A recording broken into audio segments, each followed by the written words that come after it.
The rise of clean electricity reached a new turning point in 2025 as clean power sources kept up with growth in global electricity demand. That's according to a new report by global energy think tank Ember. Adia Lola's Ember's managing director says clean energy is now scaling fast enough to absorb rising global electricity demand, keeping fossil generation flat before its inevitable decline. Now, solar power output alone met 3/4 of the increase in electricity demand, growing 30% on the previous year. Electricity production from renewables overtook coal for the first time, making last year only the 5th year this century without growth in fossil electricity. Since 2015, solar output has grown more than tenfold, roughly doubling every 3 years, and the cost of solar panels has plummeted. Raul Miranda is director of Ember's global programme, which drafted the latest Global Electricity Review report. Great to have you on the programme. Now, have we reached a genuine turning point for fossil electricity, do you think, or is it too early to call?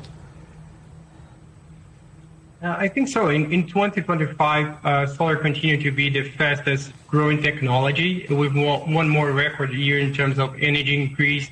Just to give it some context, just the additional solar electricity that came online in 2025, that would be enough to cover twice the electricity demand of the United Kingdom. So solar, as you said, accounted for 3/4 of this demand growth. And if you put together this with wind, that accounts for 99%. So we got to this moment where solar and wind, supported by storage, could cover roughly all the increase in the demand, and as a result, they halted any increase in fossil fuels in 2025, a trend that we expect to continue in the next decade. Well, solar drove most of this. I mean, just how significant is that surge to the bigger picture?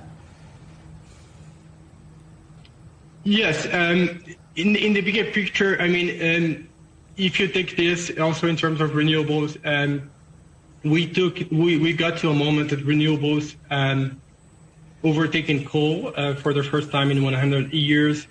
Renewables now make slightly over a third of the electricity generation. And for the first time, coal also has been slightly under 1/3.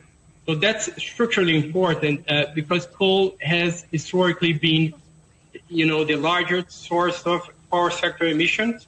So when renewables move ahead of coal, it shows that the technologies driving decarbonization are now operating at system scale. And how much of this shift is being driven by China? And are other countries keeping pace? You're right.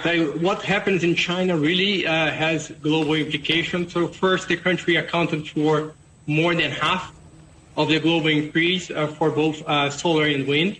In 2025, in solar, it was 4 times larger than the second highest country, which was the U.S.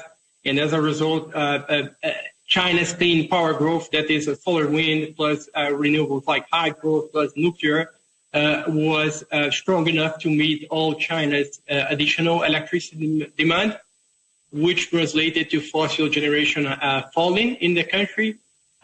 Important to say here is that China has been the biggest driver for fossil growth globally. Coal still accounts for over 50% of Chinese generation. So by fossil generation falling in China, also along a decline in India, that became a key factor for keeping fossil generation flat in 2025 globally. So a lot of the things you're talking about are positive. You're talking about growth that we've never seen before. But the backdrop we're operating in is super volatile. Geopolitics, geoeconomics. What could slow this transition? Honestly, first thing is that the crisis has provided us with the data to adjust that common idea that fossil fuels and specifically gas was a more reliable source than renewables, more reliable than any other technology. And this crisis just showed to us that's not really the case. The good news here is that the difference from previous energy crisis, there is now a better alternative. To just put this into some context, solar increase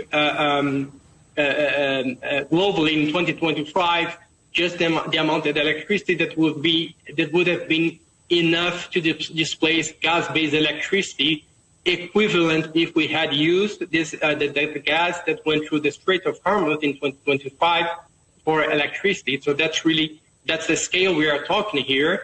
That's energy produced domestically, not exposed to price volatility. So really, the LNG case here has definitely been weakened.